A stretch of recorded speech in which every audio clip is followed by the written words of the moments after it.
In rural Ethiopia, they dance death away. Villagers who've come to the crash site every day finally break their silence. As still more grieving families come, by the busload.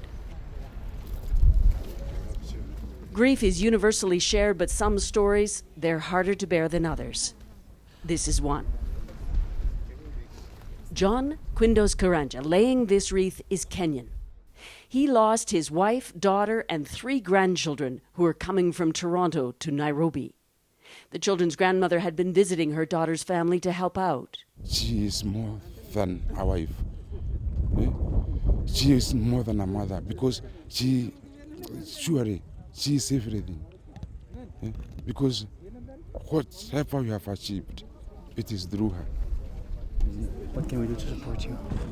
Today, John told Canada's ambassador Antoine Chevrier he was waiting in Nairobi to meet his newest grandchild, 9-month-old Ruby, the youngest casualty. One of these roses is for Ruby, gently placed here by her father. Paul Njoroge had sent his family on ahead of him to Kenya and meant to join them. Instead, he's here with the wind whipping around to see the place that swallowed up his family, including his wife, Carolyn. I booked the flights for them. And every time they travel anywhere, I book the flights. I was tracking the flights. When I think of that plane coming down and, what she thought about it, she must have thought about me and how I'm gonna leave. And the kids, they must have called their mommy. They must have cried out their daddy. That's what breaks my heart.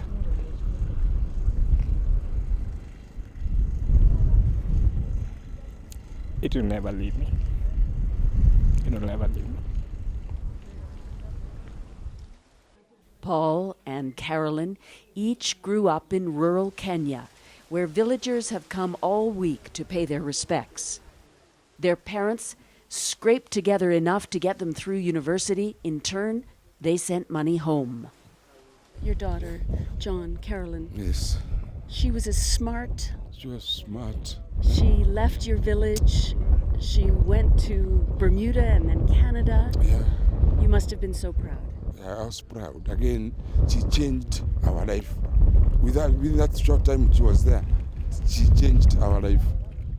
There's a big hole now, in the ground and in their lives.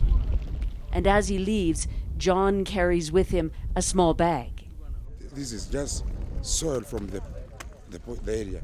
So in case that even out of the DNA, nothing will be gotten, I've carried this one to be a remembrance of the people I loved. Precious little from treasured lives. Paul carries one too, but what he really wants is to get his family's bodies back. We want to go home with them. That's the only way we can have closure. I cannot have any other closure. And after the buses grind down the road back to the capital, out of the dust they come, hundreds of school children, touched too by this tragic week in their corner of the world. John's wife had been a school teacher, shaping young souls just like these. Susan Ormiston, CBC News, near Bishoftu, Ethiopia.